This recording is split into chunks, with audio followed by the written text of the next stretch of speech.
Douglas Bickford. It is the 22nd of March 2022.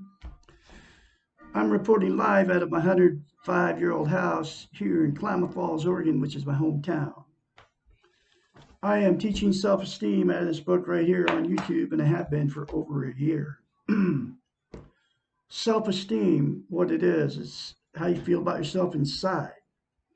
It's also known as self-worth, self-confidence, uh, self-love, and here's how you think about self-esteem to know what it is, because most people don't even know what the two words mean because nobody's teaching it, and that's why I'm teaching it here on YouTube at first, and now I'm on Facebook Live teaching how to attain it. Okay, self-esteem, think of it this way: you have a significant other that you love. You will do anything for that person unless the relationship has turned toxic. Okay, and then the name calling and all that starts. But when you initially meet that person, self-esteem is that feeling that you get when you just meet the other person. It's a brand new relationship. You want to be with them 24/7. You can't stop thinking about them. You want to talk to them on the phone. You call them at 3 o'clock in the morning. You want to hang out with them. You want to eat dinner with them. You want to sleep with them. You want them to move in with you. Okay. Put yourself in that position when you have that feeling towards another person. Okay. That's what self-esteem is. It's self-love, self-confidence, self-worth.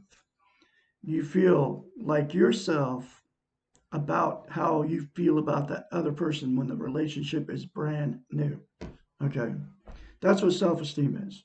And there's only one way to get self-esteem.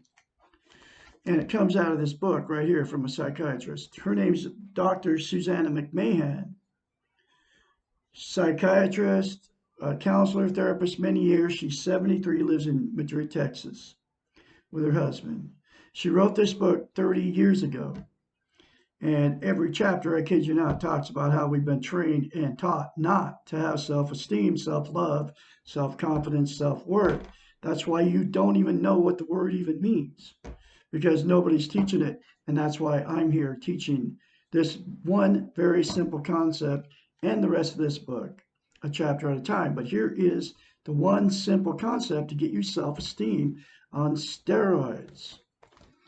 You look at yourself in the mirror, you say, I love you.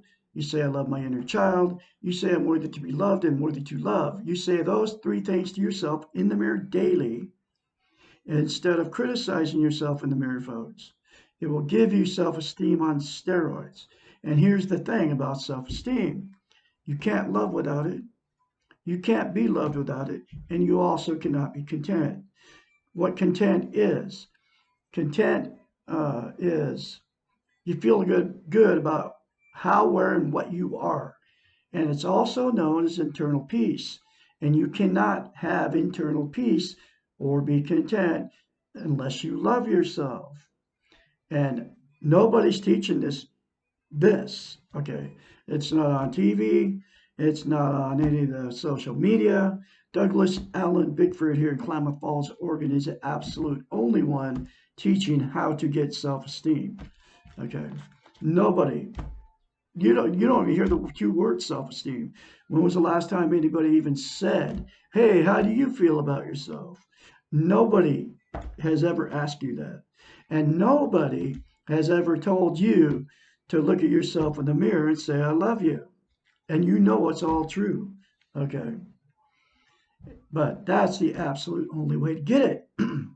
And what happens when you don't have self-esteem is people use drugs, alcohol, sex, TV, religion, food, gambling, material possessions, or money to try to be content. And those things will make you temporarily happy, but they never give you internal peace. The absolute only thing that will is to attain self-esteem. And it's very simple, okay? to attain it. Those three things to yourself in the mirror daily for the rest of your life, folks. And here's the reason mirror therapy is so powerful, because it's a psychological event that happens in your brain or whatever. You cannot lie to yourself in the mirror. That's why it's so easy for you to criticize yourself in the mirror, because you're not lying to yourself in the mirror when you say bad things about yourself. But you can change it all, because the very first time you say, I love you in the mirror, and the other two things, you're going to have to force yourself to do it, just like I did. And she knew that when she told her clients to go home and say, I love you in the mirror after their therapy session. That's what their going home assignment was. She's been my therapist for over a year.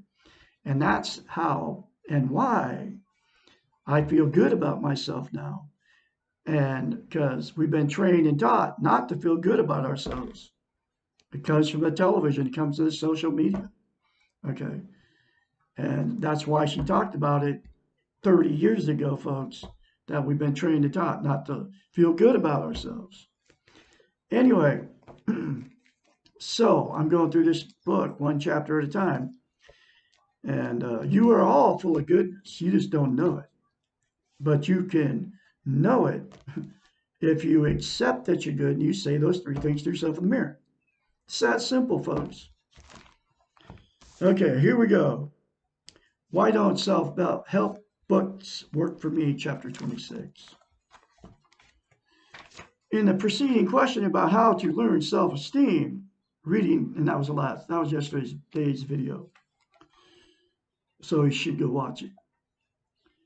In the preceding question about how to learn self-esteem, reading a self-help book was not mentioned in the answer. This may seem curious, to be a curious omission, as this book could be considered a self-help book. There are three reasons why reading a self-help book, even this one, will not lead to the development of self-esteem. The first reason is that most people buy and read these books looking for a quick fix. They're hoping that the book will have the answer and that they will absorb it by reading.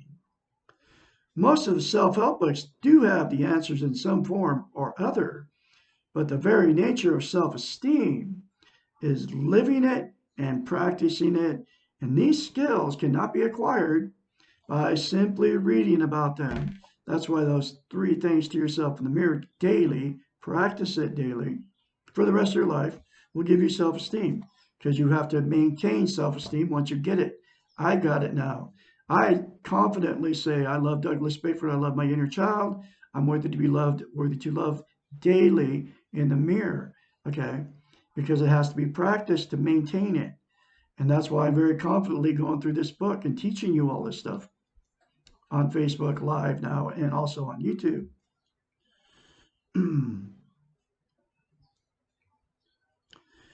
They must be learned by activity and practice. Self-esteem can only be internalized by practice. It cannot be handed to you, and it cannot be acquired by reading about how someone else learned to do it. This does not mean that self-help books are not valuable. They are, or I would not be writing one. But they're valuable only as a tool to be used.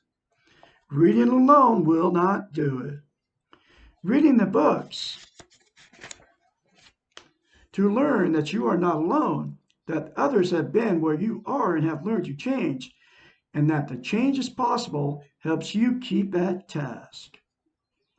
But the books cannot be the cure, and most people spend the money and read the books thinking that when they have finished reading, they will magically be different. The books can tell you how to think and what has worked for others, but they cannot think for you. No one else can do this for you, not even your chosen role models. You must do this one yourself. The second reason most self-help books fail is that they begin with a premise of a change. The book is written about how to change yourself, how to do things differently, and presumably better than what you are currently doing. Excuse me. how to fix with whatever is wrong with your broken life. This is the same concept that leads one into therapy. What is missing here is the understanding of the concept of acceptance. The paradox here is that in order to change, you must first accept yourself. It is very difficult to accept yourself when you are focused on changing yourself. It is much easier to say, I will love myself when I have lost 20 pounds. I have whatever I need. I have changed. Focusing on change is similar to beating your head against a wall and trying to get through. Accepting yourself as you are allows you to step back from the wall, observe it without judgment, and perhaps see a doorway in the wall. Acceptance provides the doorway through the wall and allows a change to occur. Acceptance provides a foundation for the change. The very nature of most self-help books is to imply before you begin, you must change in order to accept yourself. This leads to the third reason why self-help books fail. The books cannot provide an accepting and encouraging environment. Role models, by accepting you as you are right now, can help you to accept yourself. They can provide the observing eyes to you to help you look at yourself and find the doorway to change. It has been mentioned that you must do the real work yourself and that learning self-esteem can be a painful process. Your role models can help you accept yourself and can provide you a supportive and facilitative environment for your change to occur. The self-help books, including this one, can supplement the learning process. They can best be used as one of several tools, but they cannot be the only tool in the learning of self-esteem. Whew! Get this book, folks. Read it for yourself in black and white. It's very cheap, between $5 and $15. Get it delivered to your door on Amazon. And then you can continue to watch me. But you can start your change by saying, I love you in the mirror. I love my inner child. I'm worthy to love and worthy to love. Those three things to yourself in the mirror without fail every morning. And I'll say it again. Instead of criticizing yourself in the mirror, folks, will start your change process. I guarantee you, I promise you, it's going to work for you. And the only reason I'm doing this is because it changed my life. And the other reason is to attain self-esteem, because I had zip. And that's because I was emotionally, sexually, and physically abused as a child. But there's billions of people, I said billions with a B, folks, on the planet that don't have self-esteem because nobody's teaching it. And that's the other reason I'm doing this, because nobody's teaching it. Nobody's teaching how simple it is to get. Nobody's teaching you how to get it, and nobody's teaching how simple it is, and nobody's telling you how important it is. And you can't love without it, can't be loved without it, and you cannot be content without it. It's the absolute most important thing you can have as a human being, folks, on the planet. Think about it. Okay. 458-232-5238. That's my phone number for any of you. Once you start going through the change, call me and I can encourage you along the way. Y'all have a great day. I'm going to have another chapter for you tomorrow.